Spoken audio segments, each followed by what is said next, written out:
କାରଣ ଖ୍ରୀଷ୍ଟିଆନ ଜୀବନ ଏକ ପ୍ରସ୍ତୁତିର ଜୀବନ। ଖ୍ରୀଷ୍ଟିଆନ ଜୀବନ ଏକ ପ୍ରାର୍ଥନାର ଜୀବନ। ଖ୍ରୀଷ୍ଟିଆନ ଜୀବନ ଏକ ଧନ୍ୟବାଦର ଜୀବନ। ଖ୍ରୀଷ୍ଟିଆନ ଜୀବନ ଏକ ପ୍ରାର୍ଥନା ପୁଣି ପ୍ରେମର ଜୀବନ ଏବଂ ଖ୍ରୀଷ୍ଟିଆନ ଜୀବନ ସେବା କରିବାର ଜୀବନ। ହାଲେଲୁୟା। ଖ୍ରୀଷ୍ଟିଆନ ଜୀବନ ଗୋଟେ ସେବକର ଜୀବନ, ସେବା କରିବାର ଜୀବନ। ପ୍ରଭୁ ଆମମାନଙ୍କୁ ଅନୁଗ୍ରହ କରି ଏ ପୃଥିବୀରେ ରଖିଛନ୍ତି ଏବଂ ଏ ସମସ୍ତ ଗୁଣ ଚରିତ୍ର ଆମମାନଙ୍କ ଜୀବନରେ ଖ୍ରୀଷ୍ଟଙ୍କର ଲୋକମାନଙ୍କ ଜୀବନରେ ପ୍ରତିଫଳିତ କରୁଅଛନ୍ତି ଏବଂ ଏ ପ୍ରତିଫଳିତ କରି ସେ ଗୌରବ ପାଉଛନ୍ତି। ସେଥିପାଇଁ ତାହାଙ୍କ ନାମର ଧନ୍ୟବାଦ ହେଉ। ଆଉ ଆମେ ଗୋଟେ ସତର୍କ ହୋଇ ରହିବା କି ଆମମାନଙ୍କୁ ପ୍ରଭୁ ଯେତେ ଦିନ ଏ ପୃଥିବୀରେ ରହିବାକୁ ଦଉଛନ୍ତି ଆଉ ସେତିକି ଦିନ ପର୍ଯ୍ୟନ୍ତ, ସେତିକି ଦିନ ମଧ୍ୟରେ ଏ ସମସ୍ତ ଯାହା ଯାହା ମୁଁ କହୁଥିଲି ସେ ସମସ୍ତ ବିଷୟ ଆମମାନଙ୍କ ଜୀବନରେ ପ୍ରତିଫଳିତ ହେବାକୁ ଦେବା। ଆମମାନଙ୍କ ଜୀବନରେ ତାହା ହେଉ, କାର୍ଯ୍ୟକାରିତା ହେଉ। ଆଉ ଏଇଭଳି ଭାବରେ ଆମେ ପ୍ରସ୍ତୁତ ରହିବା। ଆଉ ଅନେକ ବିଷୟ ଅଛି ଯାହା ମାନେ ଦୈନନ୍ଦିନ ଜୀବନରେ ଶିଖୁଅଛୁ, ସକାଳେ ସନ୍ଧ୍ୟା ମଧ୍ୟାହ୍ନ କାଳରେ ମଧ୍ୟ, ଏବଂ ନିଜେ ମଧ୍ୟ ଅଧ୍ୟୟନ କରି ଆମେ ଶିଖୁଛୁ। ସେ ସମସ୍ତ ବିଷୟ ଆମମାନଙ୍କୁ ଈଶ୍ୱରଙ୍କ ରାଜ୍ୟର ନିକଟବର୍ତ୍ତୀ କରାଉଛି ଏବଂ ପ୍ରଭୁରେ ଆମମାନଙ୍କୁ ଆନନ୍ଦ କରିବା ପାଇଁ ଦେଇଛି। ତେବେ ସଂକ୍ଷିପ୍ତ ଭାବରେ ଆମେ ଶୁଣିବା ଈଶ୍ୱରଙ୍କର ବାକ୍ୟ। କାଳେ କେତେ କେତେବେଳେ ଆମମାନଙ୍କର ଜୀବନ ମଧ୍ୟରେ ଗୋଟେ ଦୁର୍ବଳତା ଆସେ ଏବଂ ଆଳସ୍ୟତା ଆସେ ଏବଂ ଆମମାନଙ୍କର ଜୀବନକୁ ଚାପି ପକାଏ। ଯେମିତି ମାଥିଉ ଲେଖା ସୁସମାଚାର 13 ପର୍ବ ଅନୁସାରେ ଜଣେ ବୁଣାଳି ଯେତେବେଳେ ବୁଣୁଛି, କେତେକ ବାଟ ପାଖରେ ସେଟା ବି ଫଳହୀନ ହେଉଛି, କଣ୍ଟାବୁଦାରେ ପଡିଥିବାଟା ତାହା ମଧ୍ୟ ଫଳହୀନ ହେଉଛି, ପଥୁରିଆ ଭୂମିରେ ପଡିଥିବାଟା ମଧ୍ୟ ଫଳହୀନ ହେଉଛି। କିନ୍ତୁ ଯାହା ଉତ୍ତମ ଭୂମିରେ ପଡିଲା ସେଟା ହିଁ ଗୋଟେ ଫଳପ୍ରଦ ହେଇପାରୁଛି। ତ ଆମମାନଙ୍କର ଜୀବନରେ ବିଭିନ୍ନ କ୍ଷେତ୍ର, ବିଭିନ୍ନ ସ୍ଥାନ, ବିଭିନ୍ନ ପରିବେଶ, ବିଭିନ୍ନ ଲୋକଦଳ ମଧ୍ୟ ଦେଇ ମାନେ ଯାଉଛୁ, ଯାତ୍ରା କରୁଛୁ ଏବଂ ଏଇ ଯାତ୍ରାରେ ଆମେ ସମସ୍ତଙ୍କ ସହିତ ଏ ପ୍ରକାର ଲୋକମାନଙ୍କ ସହିତ ମଧ୍ୟ ମାନେ ଜଡିତ ହେଉଛୁ, ମିଳିତ ହଉଛୁ। କିନ୍ତୁ ଏଇ ଯେ ସମସ୍ତଙ୍କ ସହିତ ଏ ପ୍ରକାର ଲୋକମାନଙ୍କ ସହିତ ମିଳିତ ହେଲେ ମଧ୍ୟ ଆମମାନଙ୍କର ଜୀବନରେ ଆମମାନଙ୍କର ଲକ୍ଷ୍ୟ ରହିବା ଦରକାର କି ଆମେ ଯେପରି ଈଶ୍ୱରଙ୍କର ଏଇ ଯୋଉ ଗୁଣ ଚରିତ୍ର ଆମମାନଙ୍କ ଜୀବନରେ ପ୍ରତିଫଳିତ ସମସ୍ତ ଦିନ ଏଥିରେ ଆମେ ପ୍ରସ୍ତୁତ ହୋଇ ରହିପାରିବା। ସେଥିପାଇଁ ପ୍ରଭୁ ଆପଣ ତାଙ୍କର ଲୋକମାନଙ୍କୁ ମଧ୍ୟ ଯେଉଁ ସମୟରେ ପୃଥିବୀରେ ଥିଲେ ସେ ଆପଣ ଶିଷ୍ୟମାନଙ୍କୁ ମଧ୍ୟ ପ୍ରସ୍ତୁତ କରାଉଥିଲେ। ଯାହା ଲେଖା ଅଛି ମାଥିଉ ଲେଖା ସୁସମାଚାର ତାର 24 ପର୍ବ 44 ପଦ, ଯଦି 42 ଏବଂ 44 ଦୁଇଟି ପଦକୁ ଆମେ ପଢିବା। ମାଥିଉ ଲେଖା ସୁସମାଚାର 24 ପର୍ବ ତାର 42 ଏବଂ 44 ଦୁଇଟି ପଦରୁ ଆମେ ଏଇ ପ୍ରକାର ଭାବରେ ପଢିପାରିବା। ଅତଏବ ଜାଗ୍ରତ ଥାଅ,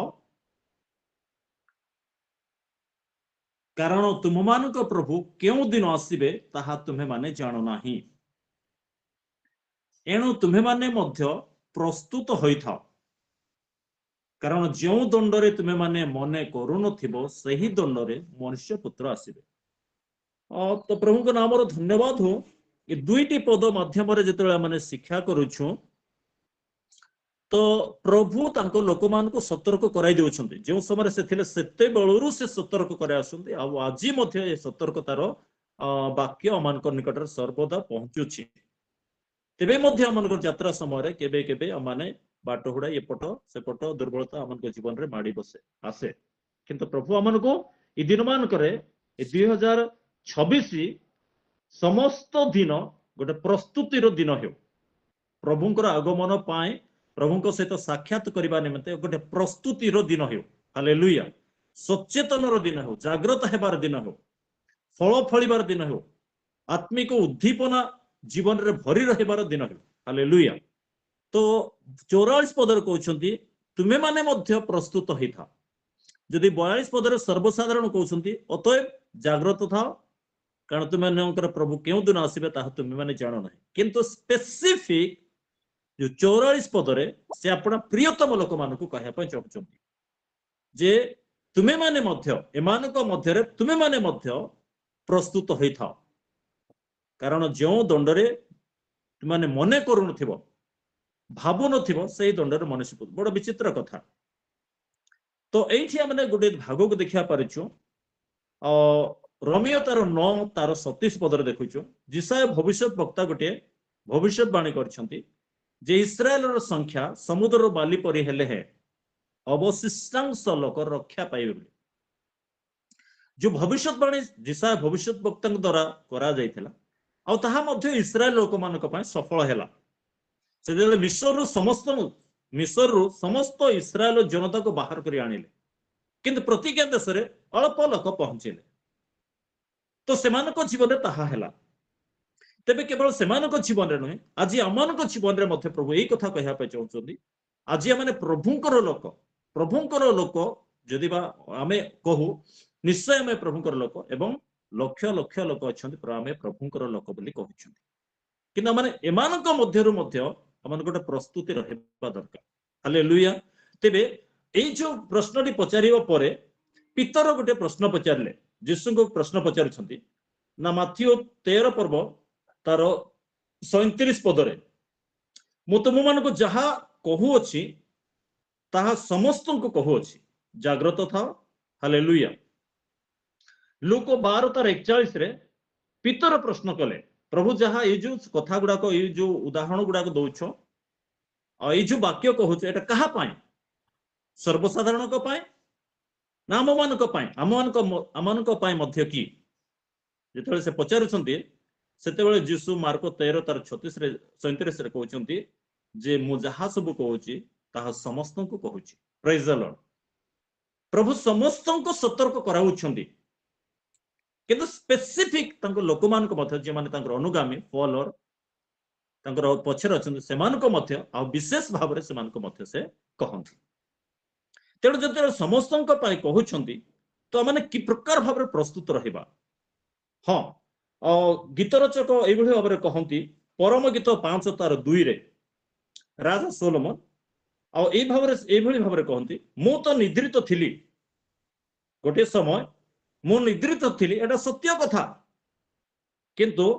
मात्र मोहर हृदय जाग्रत थिला प्रेज द लॉर्ड प्रभु को नाम रे धन्यवाद परिश्रम करिबा द्वारा थक्कापन रहिबा द्वारा बेले बेले आमनक शरीर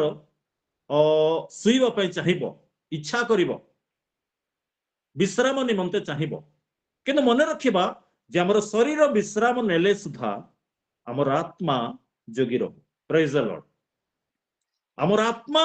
निश्चित भाव रे प्रत्येक मुहूर्त रे प्रभुकर आगमन पय जोगी रहू जेमति राजा सोलोमन कहउचंती मु अवश्य निद्रित थिली किंतु मोहर आत्मा जाग्रत थिला प्रेज द लॉर्ड प्रभु नाम धन्यवाद हो आम प्रभुंकर लोक हेबा हेतु आमे ए प्रकार भाव रे जाग्रत रहिबा हमर आत्मा जेमति ईश्वर सहित साक्षात करिवो अनेक उदाहरण रहिछि मथुलुक सुसमाचार 24 पर्व रे मध्ये अछि जे नहंक समय जे प्रकार घटिथिला लोटंक समय जे प्रकार घटिथिला मनुष्य पुत्रंक समय मध्ये से प्रकार घटिबो तेबे लोटंक समय सॉरी नहंक समय कोन घटिथिला ना एमति लेखा अछि जल प्लावन आसी समस्त को भसाई न नेबा पर्यंत से माने जानिले नाही कारण से जो मथुलुक सुसमाचार 24 तार 39 पद लिखाई पुणी जल प्लावन आसी समस्त को भसाई न नेबा पर्यंत जेपरि से माने जानि नथिले मनुष्य पुत्रंकर आगमन मध्य सही प्रकार हेबो तो ए जो नहंक समय कथा जदि माने आमे समस्त को जणा आम समस्त को प्राय अल्प बहुत जणा से समय नह जो प्रचार कले से प्रचार से माने विश्वास कले ना ठीक अछि विश्वास कले ना से विश्वास होई रहिले नाही किंतु नोह एवं नहंकर परिवार ईश्वरंकर से समय जल प्लावन को से बुझी पारुथिले कारण प्रभुंकर वाक्य प्रभु जहा जहा तांको कहउथिले ताहा से करूथिले तेणु से माने प्रस्तुत थिले किंतु से नहंक समय जो लोक माने थिले विश्वास करनथिले से माने तो ताको विश्वास कले ना सेथि पर समस्त जल आसी से माने भसाई न नेबा पर से माने जानिले ना आ से माने जल प्लावन द्वारा विनाश किंतु मनुष्य पुत्रक समय जदि लोटंक समय कथा जदि कहिबा लोटंक समय जदि देखिबा सदम नगर विनष्ट हेबा पूर्व अग्निवृष्टि करबा पूर्व परिवार को समस्त को बाहर कले लोटंकर परिवार को बाहर कले किंतु बाटरे लोटंकर स्त्री रही गले सेही दुर्दशा आमान को जीवन न हो आज ख्रीष्ट विश्वासी विश्वासी ने भाई बड़ी मान को जीवन आम जीवन ताहा न हो आम जदि बाहरी छु संसार जगत रो माने जदि बाहरी स्वर्गीय पथर यात्री हुई आम यात्रा करूछु तो आमर यात्रा रे आमे पछको बाहुडीबा नाही प्रेज द लॉर्ड पछको लेउटीबा नाही सेदिमे प्रभु कहउचंदी आमे आपण क्रूस बहन करी चालुछु प्रभुकर अनुगमन करूछु प्रभुकर पदचिन्ह दे जाउछु आमे आगो को बढ़ियो प्रेज द लॉर्ड हालेलुया पछको कोनोसी कारण बसत फेरिबा नाही हां हमर आत्मा सब बेले सजग रहो हमर मन सजग रहो प्रभुक पाए मो प्रभु को धन्यवाद दूची सेति पाए जेपरि माने समस्त दिन प्रस्तुत रहया पाए हमरकर प्रातःकालीन सभा भी चालुछि संध्याकालीन सभा मध्ये चालुछि अर्ली मॉर्निंग प्रेयर ग्रुप द्वारा प्रातःकालीन सभा रे मध्ये हमने जोग दउछो एवं आशीष धारा माध्यम रे हमने संध्या रे मध्ये जोग दउछो दिन समय रे हमने निज निजे काम रे हमने व्यस्त रहउछो प्रेज द लॉर्ड प्रभु नाम धन्यवाद हो हमको सचेतन कराए धार्मिकतार पथरे हमको कढ़ाई नेबा निमंते पथ प्रदर्शक भाव में हमनकर बड़ भाई माने हमनको पथ कढ़ाई नउछन्ति आमे तांकर अनुगमन करी प्रथम कथा प्रभु हमनको सहित अछन्ति एवं आमे हमर बड़ भाई नेतृत्व जे मान अछन्ति आमे सेमानकर कथा को आमे ईश्वरकर वाक्य रु से माने जहा शिक्षा चेतना दियंती परामर्श दियंती ताको आमे मानि चली प्रेज द लॉर्ड मानि चलिले आमे बाटरे रहिबा नाही प्रभु केबे आसंतो जेमति से कहिचंती से कुकुड़ा डाकिबा समय भी आसी पारंती मध्याह्न समय भी आसी पारंती आ संध्या समय भी आसी पारंती तो सेटा हमको सेथिरे हमको किछि फरक पड़े ना जो समय से आसीबे आमे सजग रहिबा प्रभु सहित भेटिबा प्रेज द लॉर्ड केते भेटिबा पूर्व जागृत रहिबा को हेले केते गडिए अस्त्र शस्त्र द्वारा मध्य हमको सुसज्जित रहिबा को पड़िबो जा एफिसियो पुस्तक 6 पर्व आ तार 13 पदरु 17 पद भितरे माने देखा पारिछु से समस्त अस्त्र शस्त्र द्वारा हमको सुसज्जित रहिबा जेमती होई पारे पलेस्टिय गलिहार गोटे अस्त्र शस्त्र से सुसज्जित रहिला शत्रु सहित लढिबा पय किंतु दाऊदंकर अस्त्र शस्त्र एक भिन्न प्रकार थिला दाऊदंकर शत्रु सहित युद्ध करिया पय तांकर अस्त्र शस्त्र एक भिन्न प्रकार थिला तेणु आमानकर अस्त्र शस्त्र ई जगतर अस्त्र शस्त्र सहित समान रहिबो नाही आमानकर अस्त्र शस्त्र आमानकर वेशभूषा आमानकर पोशाक आमानकर एक स्वतंत्र रहिबो जहा होची एफिसियो 6 पर्व रे लेखा अछि एफिसियो 6 पर्व रो आपण मानको पदे दोहराइ देबा पे चाहेबी 17 पद रे लेखा अछि प्रथम कथा देखुछु परित्राण रूप शिरस्त्राण धार्मिकता रूप ओरस्त्राण सत्य रूप कटिबंधनी शांतिदायक सुसमाचार पादुका विश्वास रूप ढाल आत्मांकर खड़ो अर्थात ईश्वरंकर वाक्य हालेलुया प्रेज द लॉर्ड तो ये जो सत्यता को थेसलोनिक पुस्तक 5 पर्व तार 8 पद रे सुंदर भाव व्याख्या कर दैछि तो कौन ना परित्राण रूप शिरस्त्राण बोली लिखाई एफिसियो 6 तार 17 रे